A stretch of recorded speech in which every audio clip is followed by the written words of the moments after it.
Meus irmãos, é muito bom estar aqui de novo, estar de volta no púlpito da igreja, depois de poder sentar um pouco e ouvir ao longo desses últimos domingos. É bom poder estar aqui para compartilhar a palavra e saber que a palavra do Senhor, que é viva, que é afiada como espada, ela pode penetrar nos nossos corações hoje. Eu tenho essa expectativa no meu coração, que ela fale, que ela penetre no seu coração, assim como penetrou no meu. Nós, ao longo desse mês, temos falado sobre renovo. Eu não sei se você se lembra, essa árvore que está aqui, ela começou o mês bem mirradinha, bem contorcida, você via apenas alguns galhos ali, com quase nada. Hoje até florida ela está, mais folhas. Nós, como árvores, passamos por estações na nossa vida e cremos que se estivermos plantados no Senhor, a gente sabe que, por mais que em alguns momentos o nosso tronco de velho venha morrer jogado ao chão, plantados perto do Senhor, plantado perto das águas, nós floresceremos e daremos fruto no devido tempo. Nós vimos no primeiro sermão da nossa série que o carvalho, essa árvore que é conhecida não apenas pela sua beleza, mas também pela sua força. É conhecido também pela sua longevidade. Um carvalho pode durar até 1000 anos. Que sejamos essas árvores plantadas, que vão glorificar o nome do Senhor. Eu estou muito feliz de estar aqui hoje para compartilhar a palavra de Deus, porque no nosso DNA nós temos 5 características que a gente identificou, os valores que a gente carrega no nosso coração. E hoje, no nosso almoço, a gente começou mais uma semana, a semana que a gente vai falar sobre sermos uma igreja familiar. O que é ser uma igreja familiar? É uma igreja cheia de famílias? Em certo sentido, sim. Mas eu creio que mais do que isso, uma igreja familiar é uma igreja onde eu posso ter a tranquilidade de trazer a minha família, de trazer os meus filhos e saber que aqui eles serão alicerçados no Senhor. Aquilo que eu ensino em casa para eles, aquilo que o Senhor me legou como tarefa, como pai, como mãe, eu posso trazer a minha família para cá, certo de que esse lugar é um lugar onde eles podem florescer. Eu creio que essa disciplina, sermos uma igreja familiar, tem tudo a ver com a disciplina também do acolhimento. Porque quando um solo fértil acolhe uma semente, aquele solo se torna um lugar propício para que aquela semente cresça. Sermos uma igreja familiar tem tudo a ver com sermos uma igreja acolhedora também. Que nós sejamos como esse solo fértil, onde as famílias podem se fortificar, podem se fortalecer e dar frutos para a glória de Deus. Nesses tempos em que as nossas famílias estão sendo tão bombardeadas por tantas coisas, nós podemos estar tranquilos de que aqui, na presença do Senhor, nessa igreja, podemos ver frutos sendo gerados para a glória de Deus. Depois dessa introdução, eu quero te convidar a lermos o texto da palavra de Deus que foi proposto para a nossa meditação hoje, o Salmo 78. Os 2 primeiros parágrafos desse Salmo, os versículos de 1 a 8, na verdade, eu gostaria muito de poder ler todo esse salmo com vocês, mas é um salmo com mais de 50 versículos. Eu vou ficar só nos 8 primeiros versículos com vocês hoje, que ele tem uma lição preciosíssima para o nosso coração. Salmo 78, de 1 a 8.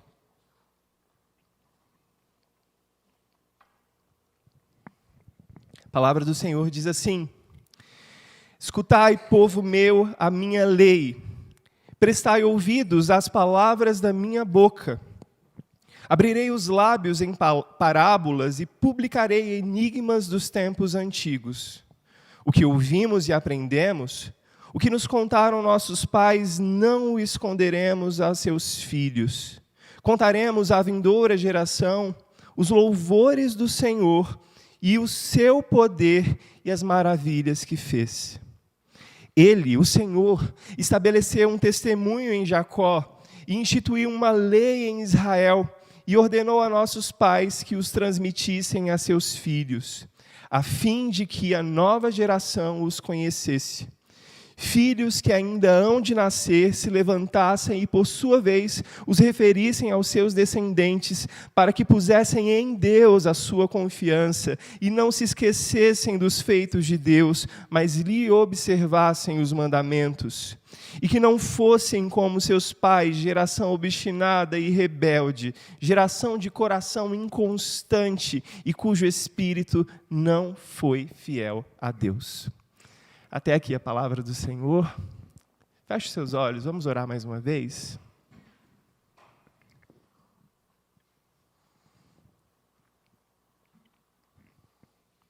Querido Deus, essa é a tua palavra. Ela por si só é capaz de nos fortalecer. Ela por si só é capaz de trazer para nós a exortação, o consolo e a correção que tanto precisamos. Mas o que nós te pedimos agora, Senhor, é que, por misericórdia, o Senhor abra a minha boca e o Senhor fale através de mim. Nós te pedimos isso, Senhor, porque precisamos que o Senhor fale para que nós falemos. Precisamos que o Senhor fale, Senhor, para que nós não morramos. Por isso te pedimos, ó Deus, tem misericórdia de nós. E vem sobre o teu povo. Não apenas abrindo a minha boca, mas abrindo os ouvidos dos meus irmãos e abrindo o coração deles para receberem a tua palavra. É o que nós te pedimos em nome e por amor de Jesus. Amém.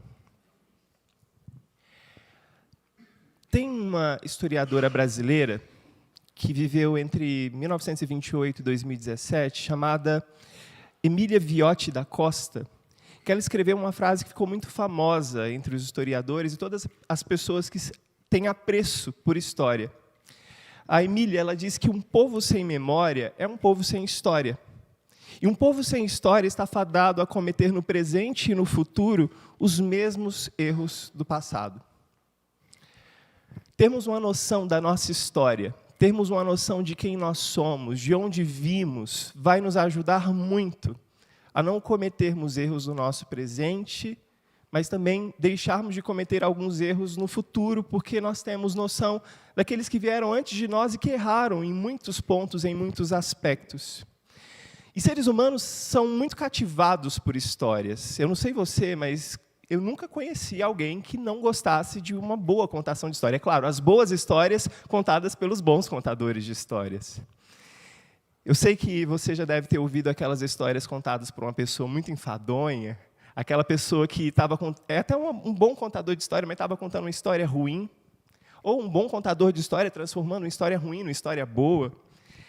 Histórias formam a gente, histórias ensinam a gente, e não foi por acaso que o Senhor Jesus escolheu parábolas, histórias, para contar aos seus discípulos, ensinar a eles princípios muito preciosos acerca da vida do reino de Deus. Histórias possuem um poder muito magnético sobre nós, sobretudo quando essas histórias, de alguma maneira, se conectam com a nossa vida e com a realidade que a gente está vivendo. Histórias cativam o nosso coração, levam a nossa imaginação a lugares onde a gente nunca visitou. Histórias podem dar um estralo na gente e gerar mudanças fenomenais na nossa vida. O que muitas vezes a gente não percebe é que a gente, no momento presente, hoje, a gente está construindo e contando uma história que as futuras gerações vão ver e vão conhecer e vão ouvir. E por conta dessa história que a gente está escrevendo, que a gente está contando, essas próximas gerações podem ter a vida e a história delas impactada, mudada. Um exemplo muito clássico é esse quadro que vocês estão vendo aí, e quando você vê, você vai se lembrar dos tempos da sua escola. Esse ano o nosso país completou 200 anos de independência, e esse quadro chamado Independência ou Morte, ele foi pintado por Pedro Américo em 1888, aproximadamente 60 anos, quase 60 anos, depois da Declaração de Independência do Brasil, em 1822. E é muito interessante que esse quadro retrata homens vestidos em trajes pomposos, em cima de corcéis bonitos. A gente não chama cavalos desse tipo de cavalos, a gente chama de corcéis, né? Que deixa o negócio com plus, assim, algo mais bonito, mais agradável. Espadas, chapéus cheios de penas. Mas, quando a gente vai ver os relatos que foram escritos antes da pintura, do quadro ser pintado, Conta-se que Dom Pedro I, quando fez as incursões aqui pelo interior do estado de São Paulo, ele tinha muitos fazendeiros que estavam já há meses caminhando com ele para lutarem pela independência do nosso país. E, no meio do caminho, esse pessoal não tomava muito banho. Eles também carregavam junto com eles algumas mulas e, muito provavelmente, poucas pessoas andavam a cavalo. A maioria deles estavam montados em mulas e não em cavalos, como a gente está vendo essa representação bonita aqui. Mas se alguém contar isso para você, você vai se apegar a essa imagem que está na sua cabeça desde muito novinho. Você talvez já tenha tido a oportunidade de ir lá no Museu do Ipiranga e ver esse quadro, e ver a beleza dele. Isso confere para a gente um sentido de que nós, como nação, passamos por momentos gloriosos no passado, que nos formaram como povo. A história conecta a gente com quem a gente é. E é muito bom a gente ver coisas assim, histórias mais simplórias, como, por exemplo, a das mulas carregando pessoas e coisas, não cativa tanto a gente, mas a gente gosta de se lembrar e se conectar à história. Bom, eu acho que você entendeu o meu ponto aqui. Histórias se conectam com a gente. Só que é muito interessante que Asaf, quando escreve o Salmo 78, o salmo que a gente leu aqui hoje, ele tinha uma noção muito clara de que a história que Deus havia escrito no meio do seu povo não podia ser apagada. E por falar em quadros e história, eu me lembro de uma outra coisa que, com certeza, você não viveu, porque você não é desse tempo. Existe um tempo em que você tinha a sua Kodak 38 poses, você comprava filme, você não, porque você é muito novo, você não viveu essa época, e aí você tirava e registrava várias fotos, e você esperava ali, às vezes, semanas, meses, para conseguir algum dinheiro para ir no retratista, revelar aquelas poses, e que frustração quando vinha uma foto queimada. Que frustração quando você tirava aquela foto com o namorado da sua filha, que foi se apresentar como um rapaz de boa aparência, um rapaz trabalhador, e ali no seio da sua família, aquele rapaz começou a sair em algumas fotos do Natal, saiu nas fotos de aniversário de avô, de avó, e de repente a sua filha descobre que aquele rapaz não é o homem da vida dele. O que acontecia nessa época? Pessoal, tesoura, e cortava, e aí você via aquela fotografia com uma silhueta apagada. É exatamente esse o espírito do que Asaf está falando aqui. Existem momentos da nossa história, existem episódios da nossa história que parece que a gente quer recortar. Existem poses e retratos da nossa vida que a gente quer esquecer e que a gente tem a tendência de apagar porque aquilo incomoda a gente. Aquilo lembra a gente que nós não somos autossuficientes. E é muito mais fácil eu cortar e tentar excluir pedaços da minha história, do que lidar com as consequências daquilo que eu já fui para não cometer os mesmos erros do passado. E não tirar tantas fotos assim com os ditos cujos, ou pelo menos ser mais cuidadoso com quem eu chamo para fotografar comigo. Asaf faz esse alerta porque existe uma tendência muito grande no coração humano de tentar recortar Deus das fotografias da nossa vida e tirar Ele de cena. Existe uma tendência muito grande da gente de tirar Deus da fotografia da nossa família, dos retratos da nossa família. E como aquela historiadora que eu citei lá no começo disse, todas as vezes que a gente tenta recortar pedaços da nossa história e tirar fora, a gente está fadado a cometer os mesmos erros do passado no presente e no futuro. E Asaf, muito preocupado com isso ao escrever esse salmo, o Salmo 78, ele chama a gente a olhar para a história de Deus na nossa história. Se você está com sua Bíblia aberta, você vai voltar uma página e vai ver que no Salmo 77, o salmista começa o seu cântico no Salmo 77 com um desespero terrível, porque ele acha que Deus não atenderia ele. E ele fala, Deus, por que o Senhor não me ouve? Deus, por que a minha alma está tão angustiada e parece que essa angústia nunca vai acabar? Passa-se um tempo, a gente vê que esse salmo que começa de uma maneira muito trágica e muito triste, termina como? Termina com o salmista lembrando de que Deus já havia feito atos poderosos no passado. De que Deus já havia aparecido de maneira surpreendente, montado num corcel, embainhando a sua espada, libertando o seu povo diversas vezes no passado. Asaf quer lembrar para a gente de que existem sim momentos desesperadores na história da nossa nação, existem sim momentos difíceis na história da nossa família, existem sim momentos cruciais na nossa vida. Porém, Deus, Ele já agiu no passado e a nossa memória não apagada daquilo que Deus fez no passado pode fortalecer a gente no presente, pode fortalecer a gente no hoje. E se a gente olhar para o cenário devastador à nossa volta, se a gente olhar para os perigos que há para a nossa família, existe a tendência da gente entrar em parafuso, entrar em desespero. Como o povo de Deus, no Salmo 77, estava entrando nesse clamor. Porém, Asaf olha para a situação de Jerusalém e vê que o Senhor já agiu na história deles e agora era o momento de Deus agir novamente. Hoje, irmãos, a gente vive numa sociedade que tenta a todo tempo desintegrar a família. O divórcio ele parece ter se tornado uma alternativa muito fácil para qualquer problema familiar que a gente enfrenta, não é verdade? A gente vê que, cada vez mais, muitos pais têm reclamado de abusos que têm sido cometidos em escola, de coisas que não deveriam ser ensinadas para os filhos e que são ensinadas. Mas também a gente vê que, dentro das nossas casas, os nossos filhos não estão seguros, porque se você deixa ele assistir um desenho, daqui a pouco aparece alguma coisa que você não concorda muito e que sutilmente aquilo vai entrando na nossa casa. Talvez também algum familiar começou a aderir a alguma coisa que não é muito correta, e aquele exemplo daquele familiar começou a influenciar os da sua casa.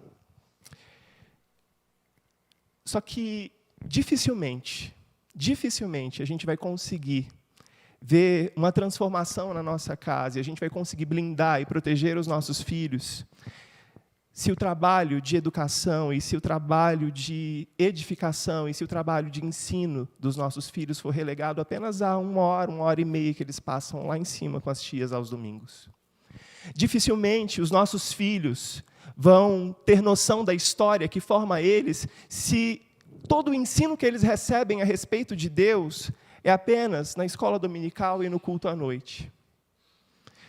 Dificilmente os nossos filhos vão ser discípulos e discípulas de Jesus se todo o ensino cristão que eles recebem na vida deles foi porque eu decidi colocá-lo numa escola cristã e ali eles estão livres de tudo isso que está sendo ensinado. Quando a gente chega no Salmo 78, a gente entende que o propósito primeiro do salmista, de Asaf, é apresentar para a gente um sumário dos grandes eventos da história do povo de Deus. Esses atos salvadores de Deus na história de Israel. E, de maneira muito particular, o Salmo se concentra em eventos que confirmam a aliança de Deus com o seu povo. Se você olhar os versículos que a gente não leu do Salmo 78, é como se Asaf estivesse colocando vários tópicos de tudo que Deus havia feito. Tudo que Deus havia realizado na história daquele povo, o povo de Israel. É como se um pai, ao chegar em casa e fosse ensinar aos seus filhos quem eles eram, mostrar a fotografia da família deles, dos antepassados deles. É como se esse pai sentasse e olhasse para o Salmo 78 e visse todos os tópicos que ele deveria abordar no ensino, no ensinamento. Fica uma dica aí para você, pega o Salmo 78 e se lembra da história de Deus. Só que a gente não pode ficar só no Salmo 78, a gente tem que seguir para o Novo Testamento também, para lembrar que Deus fez muito mais em Jesus.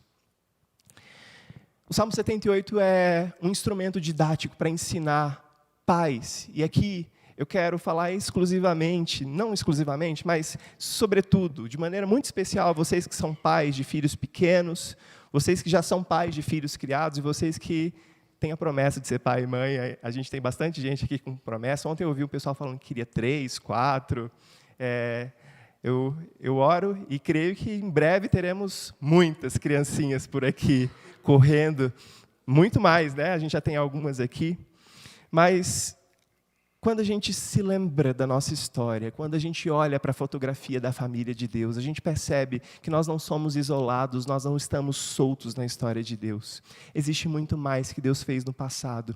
E Deus quer fazer hoje, através de pais comprometidos em não deixarem aquilo que Deus fez para trás, em não recortarem, em não tentarem tirar da fotografia Deus. E esse salmo ele começa falando acerca da importância de ouvir. Vamos ler o versículo primeiro que está projetado aí? Vamos lá? Escutai, povo meu, a minha lei. Prestai ouvidos às palavras da minha boca. A primeira coisa que o salmista faz é: deem ouvidos, meus povo, ao ensino. Inclinem os seus ouvidos. E o verbo que ele usa aqui é o verbo shema. É um verbo muito importante para os judeus. Lá em Deuteronômio, capítulo 6, versículos de 4 a 9, quando Moisés está entregando a lei, repetindo a lei, na verdade, para o povo, ele diz a mesma coisa: Shema, ouve Israel, o Senhor nosso Deus é o único Senhor. Amarás, pois, o Senhor teu Deus de todo o teu coração, de toda a tua alma, de toda a tua força. Essas palavras que hoje te ordeno estarão não apenas no teu coração, mas tu as inculcarás nos teus filhos, e dessas palavras da minha lei, você falará assentado na sua casa, você falará andando pelo caminho, você falará ao deitar-se, você falará ao levantar-se. Também as atarás como sinal na tua mão e te serão por frontal entre os olhos. E as escreverás nos umbrais da tua casa e nas tuas portas. Os seus filhos têm ouvido você falar dessa palavra o tempo inteiro. A educação dos seus filhos tem passado por esse desespero, por esse apelo por ouvir. E Asaf, quando escreve esse salmo e fala para os israelitas desesperadamente: ouçam, ouçam, porque essa instrução, esse ensino que eu tenho para trazer para vocês pode salvar a alma dos seus filhos. Não é um projeto didático de escola que vai salvar a alma do seu filho. Não é aquela última moda da moça do Instagram que ensina em homeschooling o filho dela que vai salvar a alma do seu filho. É o seu coração e a sua vida falando, repetindo essa lei e amando essa lei todos os dias que vai salvar a alma do seu filho. Todas essas outras coisas podem até ajudar na criação do seu filho. Mas falar, repetir, inculcar na cabeça do seu filho a lei do Senhor é o que pode salvar a alma dela. Ate por frontal.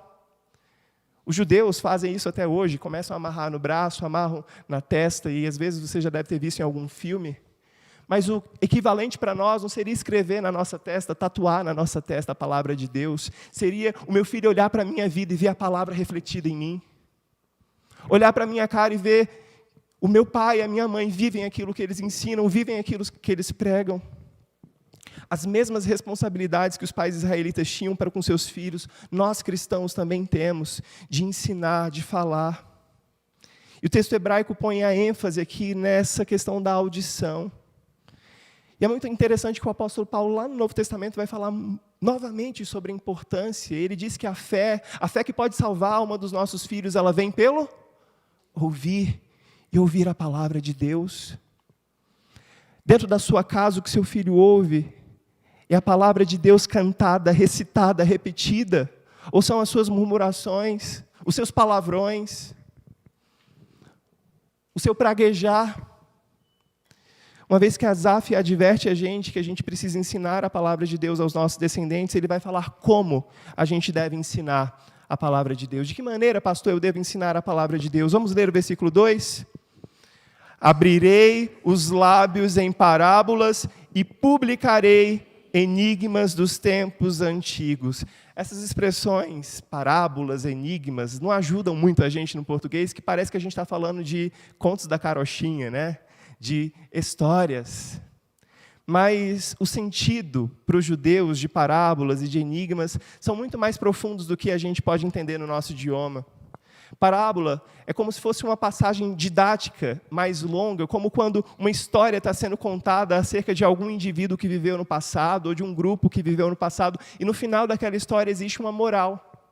Meu filho, a moral da história de você não fazer determinada coisa é que não fazer determinada coisa pode te livrar de uma enrascada. Antigamente a gente tinha muito esses contos que tinham uma moralzinha da história no final, não é verdade? Quando a gente ouve essas parábolas que ele está falando aí, é como se no final, quando a gente terminasse de ouvir as histórias do povo de Deus, as histórias de cristãos que viveram antes de nós, aquela história fosse colocada diante da gente e a gente pudesse julgar por nós mesmos acerca daquilo que a gente ouviu. É como se a gente olhasse para aquela história e pudesse decidir entre certo e errado, entre bem e mal. E, de novo, a gente volta para Deuteronômio. Algo que se repete tanto em Deuteronômio é: escolham. Hoje, diante de vocês, vocês têm uma escolha entre o bem e o mal. entre a vida e o bem ou a morte. Escolham hoje a quem vocês vão servir. Josué: eu e minha casa serviremos ao Senhor. Essa é a preocupação de Asaf quando ele fala sobre através de parábolas, mas os enigmas, as coisas ocultas em outras traduções, não são coisas que são segredo e que a gente tem que conversar baixinho na nossa casa, não. Os enigmas que ele fala aqui têm o mesmo sentido das parábolas, porque os salmos são escritos em paralelismo, então essa segunda ideia, vou falar para vocês em parábolas e vou falar por enigmas, é como se ele estivesse reforçando as parábolas que ele já falou, só que aqui Asaf está lembrando os judeus de que existe uma história, um fio invisível que liga aquela geração para quem Asaf estava falando, a gerações muito antigas. Eu sei que na sua família existem algumas tradições que a sua tataravó fazia daquele jeito e que todo mundo na família tem aquele mesmo jeitinho. Às vezes é algo de uma origem étnica, por exemplo, na família da minha esposa, a mulher, ela é espanhola dos dois lados. Então, as mulheres são bravas na família. O pessoal fala que os espanhóis são bravos, e eu estou no bairro dos espanhóis falando disso aqui, né? Mas algo que liga a família, que liga a história familiar, é a brabeza da mulherada. Eu não sei que história liga a sua família, mas os enigmas dos quais Asaf está falando aqui são essas histórias muito antigas. Só que o que ligava os judeus, os israelitas, não era a brabeza. O que ligava eles ao passado era justamente o fato de que Deus havia libertado eles sucessivas vezes dos inimigos que os cercavam. Deus havia libertado a alma deles da extinção como povo. Deus havia feito maravilhas no passado deles. E a história invisível que liga a minha vida, a história invisível que liga a sua família, a história de Deus é essa mesma. Você, como povo do Senhor que foi enxertado em Israel, a videira, você pode se lembrar daquilo que Deus fez lá, mais de 4.000 anos atrás, ao abrir Mar Vermelho. Você pode olhar para essa história e entender que essa história é a história da sua vida também. Você pode olhar para aquilo que aconteceu há 2.000 anos atrás na cruz do Calvário e entender que esse enigma da cruz é o enigma que te liga à família de Deus, que liga os seus filhos à família de Deus. Como eu posso falar para os meus filhos, conte as histórias de Deus. Lembre ao seu filho de que ele está inserido nessa história maior e que Deus já agiu pelos antepassados dele no deserto, trazendo maná, trazendo provisão. Todas as vezes que a gente se reúne para cultuar, irmãos, a gente é lembrado da nossa história. Todas as vezes que você vence a sua canseira da semana, você vence o seu sofá e deixa de ver o Domingão com o Hulk ou qualquer outra coisa que está passando na TV, e vem aqui para a igreja, você está novamente se reconectando com a história da sua vida, a história do seu passado. Você está decidindo não cortar Deus da fotografia da sua família. Você está trazendo seus filhos para se lembrarem de quem eles são. Afinal, quando a gente perde a memória de quem a gente é do nosso passado, a gente pode cometer no hoje e no futuro os mesmos erros. Irmãos, já que a gente viu como a gente deve ensinar para os nossos filhos, a gente vai ver agora para quem a gente vai falar. Vamos ler os versículos 3 e 4, todos juntos? Vamos lá? O que ouvimos e aprendemos, o que nos contaram nossos pais, não encobriremos aos seus filhos. Contaremos à vindoura geração os louvores do Senhor e o seu poder e as maravilhas que fez. Esses 8 primeiros versículos são uma introdução ao Salmo. A gente vai ver que logo depois, esse sumário, toda essa história do povo de Deus é contado. E essas lições da história do povo de Deus não devem ser secretas para os nossos filhos, elas precisam ser reveladas, elas precisam ser contadas. Os nossos filhos precisam ouvir da nossa boca, não é da boca de outros, é da nossa boca a história de Deus. E a história de Deus fala sobre um pacto, sobre uma aliança que Deus fez com a gente. A história de Deus fala sobre um compromisso que Deus tem de nos guardar, de nos salvar. A história de Deus nos conta também sobre as grandes libertações e os grandes atos que Deus pode fazer hoje na nossa vida e na nossa família. Tantas vezes, meus irmãos, a gente sonha em ser missionários, em levar pessoas do outro lado do planeta a conhecerem Jesus, ou, através da nossa pregação, arrastar multidões. e ver pessoas se rendendo aos pés de Jesus. Só que eu, como pastor aqui, eu estou na posição de te fazer perguntas difíceis. Eu tenho que perguntar, eu tenho muito medo de abrir aqui para vocês falarem, de perguntar quantos de vocês fazem culto doméstico em casa. Eu temo que a resposta seja que muito poucos façam culto doméstico em casa. O seu filho tem que ouvir a palavra de Deus primeiro através de você. E não apenas pela sua boca sendo aberta, mas também pela sua vida sendo vivida diante deles. A urgência com que Asaf trata esse assunto aqui é como se Asaf estivesse dizendo, por favor, não encubram a história de Deus dos filhos de vocês. Mas parece que o nosso cansaço está fazendo a gente encobrir essa história dos nossos filhos. Parece que a irritação tão característica dos nossos dias faz com que a história de Deus que deveria ser vista em nós fique embotada, como se um véu fosse colocado e aquela história de Deus fica embaçada, fica fosca dentro da gente. Irmãos, a próxima geração precisa ouvir. Nós não podemos encobrir essa história. O que ouvimos e aprendemos, o que nos contaram nossos pais, nós não o encobriremos. Esse precisa ser um compromisso seu, mãe. Esse precisa ser um compromisso seu, pai. E se você é um filho que os seus pais não são convertidos ao Evangelho, esse tem que ser um compromisso seu de refletir para as pessoas da sua família ainda não convertidas. Tem que ser um compromisso seu de não encobrir. Será que a sua vida está encobrindo para aquele seu parente não crente os poderosos feitos do Senhor? Será que os louvores do Senhor, o poder do Senhor estão sendo silenciados no nosso coração pela nossa murmuração, meus irmãos? As maravilhas do Senhor estão sendo silenciadas pelo nosso cansaço, pela nossa apatia, pela nossa frieza. Não encobrir comunica a ideia de que a gente está encobrindo, não só por cansaço, mas também propositalmente a gente pode fazer isso. A verdade sobre o passado dos israelitas precisava ser contada, e a verdade sobre o nosso passado não pode ser encoberta, não pode ser recortada e tirada. E aquele fantasminha, aquele buraco que fica na fotografia, aquele buraco incômodo, fica ali e a gente silencia a respeito dele, e nunca fala que a gente tirou Deus da equação da nossa família. E a gente vive como se nada tivesse acontecido. Vive como se Deus não tivesse estado no retrato da nossa família em algum momento da nossa vida. Será que, como cachorro que cobre as próprias fezes, a gente tem encoberto algo precioso que deveria ser mostrado com muito orgulho? E eu trago essa imagem para você, que é uma imagem sim nojenta, mas que os escritores bíblicos tiveram muito menos pudor para usar imagens piores a respeito do pecado do povo de Israel. Nós precisamos mostrar com muito orgulho aquilo que o Senhor nos deu. Mas para que a gente vai falar? A gente sabe que a gente tem que falar para os nossos filhos. Para que eu preciso falar, pastor? O que a Bia e a Ju estão fazendo lá não é suficiente? Asaf continua lá no verso 5, falando sobre como a história de Deus deve ser passada, para quem ela deve ser passada. Vamos ver, versículo 5, juntos? Ele estabeleceu um testemunho em Jacó e instituiu uma lei em Israel. Ordenou aos nossos pais que os transmitissem aos seus filhos. Talvez você se lembre de uma época em que foi o seu pai que pegou você e te ensinou a como jogar peão.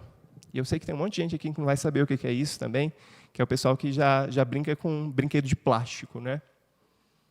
Talvez foi o seu pai que pegou você e levou pela primeira vez você para empinar pipa. Pastor, eu não conheci meu pai. Sua mãe, algum tio, seu avô. Talvez foi o seu pai que te ensinou a andar de bicicleta sem rodinha. E assistindo uma reportagem do tipo Pequenas Empresas, Grandes Negócios essa semana, apareceu que estava crescendo um setor e podia ser uma boa oportunidade de negócios você investir em centros de treinamento para crianças que querem aprender a andar de bicicleta sem rodinha. Aquilo que os pais faziam antigamente, agora virou algo terceirizável. E você pode ganhar dinheiro fazendo isso. Eu fico pensando em abrir uma escola para ensinar a criança a jogar peão, abrir uma escola para ensinar a criança a jogar pipa. E tem gente que paga por isso. Não estou recriminando ninguém, mas algo que antes era feito pelos pais, hoje é facilmente terceirizável, não é verdade? Só que antes fosse que só fosse jogar peão, andar de bicicleta sem rodinha, antes fosse só isso. A gente vê uma geração que está tão cansada que terceiriza tudo, toda a educação dos filhos. Acontece que você pode até terceirizar todas essas coisas banais. Eu acredito que você está perdendo uma boa parte do seu filho, você está privando o seu filho de criar boas memórias ao seu lado. Porém, você sabe que criar filho dá trabalho, mas tem uma coisa que você não pode terceirizar. Tem uma coisa que você não pode abrir mão e relegar a outro essa função, que é ensinar o seu filho nos caminhos do Senhor. Quer viver o Evangelho diante do seu filho. Os seus filhos são responsabilidade sua. As verdades do Evangelho, elas devem ser passadas de pai para filho. E se você falhar nisso com seu filho, você vai falhar em todo o resto. Asaf, ele fala para a gente que nós fomos ordenados. O Senhor ordenou aos nossos pais que transmitissem aos seus filhos. A aliança dá a nós não apenas o dever, mas ensinar para os seus filhos é privilégio. E eu me lembro muito de uma história que a Bia vai contar para vocês essa semana, e eu vou já contar ela aqui para vocês, mas ela conta de uma maneira muito melhor do que eu. Mas algo que toca muito o nosso coração é que a minha sogra, a mãe da Bia, num determinado momento da vida dela, ela ficou muito triste e pensativa, porque ela chegou num momento em que ela percebeu que os melhores anos da vida dela, ela dedicou para cuidar da Bia e da minha cunhada, Fernanda. E que ela não foi uma grande evangelista, ela não pôde sair de casa em casa porque ela morava numa cidade que ela precisava atravessar praticamente a cidade para levar as meninas à escola, buscar as meninas à escola. A vida dela era muito corrida, e ela trabalhava em casa, precisava dar conta de tudo para que tudo funcionasse muito bem, e era algo que no coração dela entristecia. Ela não ter tido o sucesso profissional, né? Eu sei que muitas mulheres talvez se identifiquem com isso, porque dedicaram a sua vida para cuidar dos filhos. Muitas outras que falam, meu Deus, eu estou na loucura, eu tenho que trabalhar e tenho que fazer tudo isso. Mas a minha sogra chorou muito mais quando a Bia e a Fernandinha olharam para ela e falaram, mas mãe, não existe projeto missionário melhor do que o que a senhora fez com a gente. A gente se tornou quem a gente é porque a senhora investiu os melhores anos da sua vida para depositar tudo que a senhora tinha no nosso coração. Você, mãe, que às vezes passa por essa crise, por essa frustração, de talvez não estar tão bem colocada no mercado de trabalho quanto você poderia estar, ou talvez por estar lutando e falhando em muitas coisas que você poderia ser muito melhor como mãe, como esposa. Saiba que o investimento que você fizer de ensinar os seus filhos, de criar os seus filhos como discípulos e discípulas de Jesus, vai ser muito, mas muito mais recompensador. Como o Salmo 127 nos ensina, como flechas na mão do valente, assim são os filhos. Bendito é o homem, bendita é a mulher que enche de filhos a sua aljava. Fica a dica aí para os casais que só têm um filho, para os que têm dois e ficam pensando, será que eu faço mais um? Será que a gente pensa em mais outro? Bendito, bendito que enche deles a sua aljava. Aqueles que já têm filhos criados, né, filhas casadas, e que até falaram de ter outro filho, no auge dos 66 anos. Multiplica, Senhor, exemplo para a gente. Exemplo para a gente. Encha de filhos a sua aljava.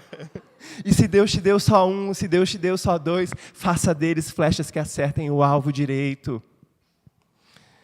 Nós devemos falar para os nossos filhos.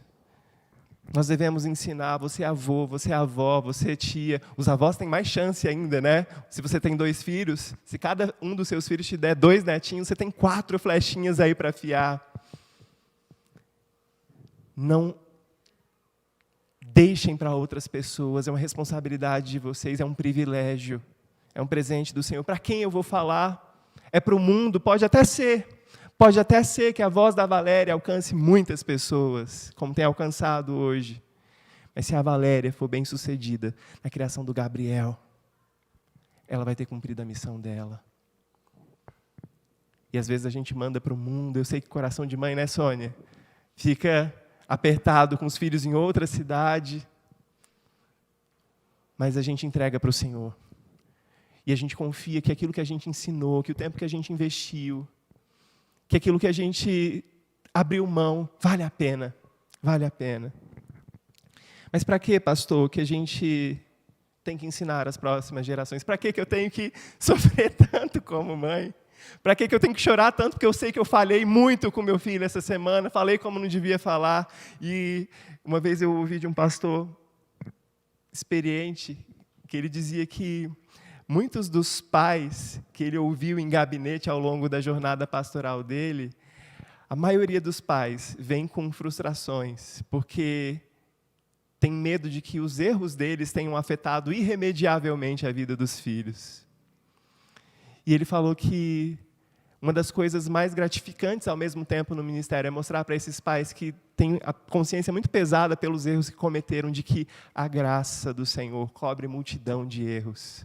E que a graça do Senhor é que mantém e salva a vida dos nossos filhos. Não são os seus acertos que salvam a vida dos seus filhos, é a graça que os mantém. Não são os seus erros que fazem os seus filhos se desviarem. É o pecado desse mundo caído, mas a graça pode trazer o seu filho de volta.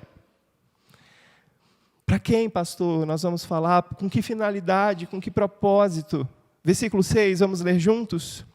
A fim de que a nova geração os conhecesse, filhos que ainda hão de nascer, se levantassem e, por sua vez, os referissem aos seus descendentes. A finalidade, o propósito de ensinarmos as próximas gerações é para que as próximas gerações obedeçam. Obedeçam ao Senhor. Pastor, para que eu vou gastar o meu tempo ensinando? Para que eu sofro tanto como pai, como mãe? Para que eles conheçam. E esse verbo conhecer é um verbo tão importante na Bíblia, no Antigo Testamento, sobretudo. A palavra conhecer aqui é a mesma palavra que é usada para a relação sexual entre o marido e mulher. É um nível de conhecimento tão profundo. Qual é o propósito, pastor, de eu me desgastar tanto como mãe, como pai? É para que os seus filhos tenham um relacionamento tão profundo de conhecimento do Senhor e da glória do Senhor. Ensine os seus filhos para que eles conheçam com intimidade, com profundidade, para que Deus não seja apenas um nome que eles recitam quando eles estão em apuros. Ensine os seus filhos com paixão, com amor, para que Deus não seja um instrumento do bel prazer dos seus filhos. Ensine com amor para que eles percebam que esse Deus que é amor é um Deus que é justiça, mas que também é fogo consumidor, que é paixão e que é tudo isso ao mesmo tempo.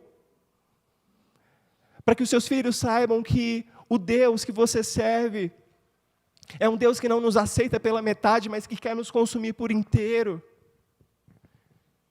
A sua missão como pai, a sua missão como mãe, a finalidade, o propósito de você ensinar a lei do Senhor, não é para que o seu filho seja um cumpridor de regras. Não é para que o seu filho seja uma pessoa certinha, que não vai para a cadeia, não vai me dar trabalho, não vai me fazer passar vergonha. Não é isso, não. O propósito de ensinar a lei do Senhor é para que eles conheçam com intimidade, com profundidade o Senhor. Irmãos, a gente evitaria muitos problemas na nossa vida.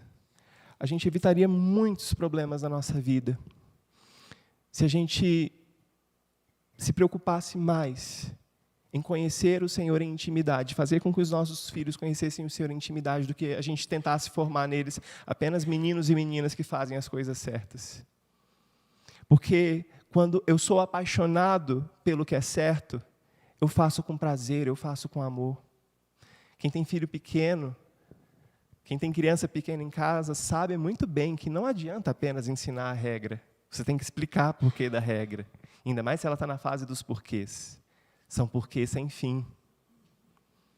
Seu filho só vai aprender a amar a palavra do Senhor se ele vê em você esse conhecimento. Esse conhecimento. Mas nos versículos finais, os versículos 7 e 8, existe um outro porquê que a gente deve ensinar aos nossos filhos. Primeiro é para que eles conheçam os preceitos do Senhor. Mas, em segundo lugar, vamos ler os versículos 7 e 8? Para que pusessem em Deus a sua confiança e não se esquecessem dos feitos de Deus, mas lhe observassem os mandamentos, e que não fossem como seus pais, geração obstinada e rebelde, geração de coração inconstante e cujo espírito não foi fiel a Deus. Os pais desse povo para quem Asaf está falando decidiram cortar Deus da fotografia. E por isso esses pais foram rebeldes. Por isso que eles foram obstinados. Por isso que eles foram conhecidos como geração de povo inconstante. E talvez você está olhando para a igreja dos nossos dias e vendo uma igreja obstinada, rebelde, uma igreja inconstante. Inconstante no seu amor ao Senhor, inconstante no seu compromisso. Será que as gerações passadas, a sua geração, falhou em ensinar para os seus filhos, em fazer os seus filhos amarem?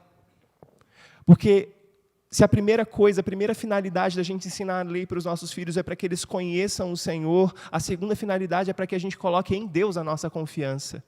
Talvez você confiou nos diplomas que o seu filho poderia adquirir e você incentivou ele a ser um bom estudioso, um bom profissional, para que ele ganhasse muito bem, para que ele se desse bem na vida e não passasse por muitas das dificuldades que você passou.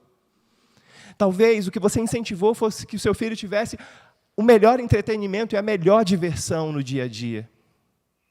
E você tentou proporcionar para eles todos os parques, todos os passeios, inclusive no horário da escola dominical, inclusive no horário do culto. Você tentou proporcionar tudo para ele, mas você falhou em colocar o seu filho, ensinar o seu filho que ele deve colocar a confiança dele não nos diplomas, não nos prazeres, no entretenimento que esse mundo pode trazer para ele, não nas boas escolas que você fez das tripas coração, como diziam os antigos, para pagar. A confiança deve ser posta no Senhor. A confiança da gente de que os nossos filhos não vão se perder, de que eles conhecem os feitos de Deus no passado, e que eles veem na fotografia e sabem que aquela história da fotografia é a história deles, a fotografia da Bíblia. A fotografia do Calvário é a história deles. Mas tantas vezes, meus irmãos, a gente tenta olhar para as nossas famílias e tudo que a gente vê é o recorte de uma cruz. A gente fala sobre a cruz. A gente tem muita conversa fiada sobre Deus. A gente fala muito sobre Deus, mas a gente não conhece, a gente não confia em Deus. O desafio desse salmo para mim, para você, pais, não pais, futuros pais, coloquem a confiança de vocês em Deus. Conheçam Deus intimamente. Se você tem falhado nessas coisas, meu irmão, minha irmã, se você tem chorado de frustração porque você tem falhado em tudo isso, a boa notícia da graça é que na cruz Jesus oferece para a gente a oportunidade da gente voltar-se para Ele e conhecer de maneira muito íntima o Deus que se fez carne, o Deus que habitou entre nós. O convite para mim e para você é que a gente conheça esse Jesus que se fez humano, para que a gente pudesse se relacionar com Ele de maneira pessoal. O convite da gente é que a gente olhe para a cruz e confie nela, e não nos nossos programas de salvação dos nossos filhos, ou nos treinamentos das supernanes da vida. Existe um risco muito grande da gente passar para os nossos filhos mero conhecimento formal, mas o desejo do coração de Deus para nós é que, por mais que tenhamos falhado, hoje nós vivamos num conhecimento íntimo e profundo, e numa confiança íntima e profunda no Senhor. Enquanto os outros povos do Oriente confiavam nos seus deuses, louvavam os líderes humanos que livravam eles nas batalhas, o povo de Deus é convidado a confiar no Deus que vence batalha sem que a gente precise pelejar. Nós somos convidados a olhar para a cruz e perceber que a batalha pelos nossos filhos já foi ganha sem que a gente precisasse derramar sangue, sem que a gente precisasse se sacrificar. A história da cruz precisa ser a história da nossa família, meus irmãos. Você tem medo, você teme pelo futuro dos seus filhos nesse mundo tão sombrio que a gente vive. E esse foi o meu medo e motivo de muitas conversas entre eu e a Bia. Bia, pelo amor de Deus, a gente vai ter filho nesse mundo tão difícil. Pior ainda, filho de pastor, que aí parece que a carga é 7 vezes pior. Parece aquela história que Jesus conta, né? Quando o demônio vem e é no filho de pastor, é 7 vezes pior. O medo que eu tinha, a Bia precisou orar muito, foi muito joelho no chão para me convencer a ter um, e aí hoje eu já quero 3, 4, se Deus mandar. As tias se preparem aí no colo. Irmãos, você tem medo pelo futuro dos seus filhos, como eu tive um dia? Você gostaria que eles fossem livres, ficassem livres de todo o mal que esse mundo pode causar para eles? O mal que você pode livrar e o mal que você não pode, porque ele passa muito tempo longe de você e você não pode livrar ele de tudo? Asaf, no Salmo 78, está dizendo para a gente, ei, lembrem-se de uma coisa. Lembrem-se da aliança. Lembrem-se do pacto que Deus fez com vocês. Você pode não estar ali para socorrer os seus filhos em alguns momentos. Vocês podem falhar várias vezes. Mas só se lembrando de que vocês fazem parte do pacto, só se lembrando de que vocês fazem parte da aliança, que a alma do filho de vocês vai ser salva. É só se lembrando daquilo que Deus fez em Jesus na cruz. A gente pode viver também segundo esse compromisso que a gente assume, porque a aliança é feita dos dois lados. A gente só consegue viver segundo esse compromisso se a gente olhar para a cruz e descansar no Deus que vai salvar os nossos filhos, o Deus que vai livrar os nossos filhos de todo o mal que esse mundo quer causar a eles.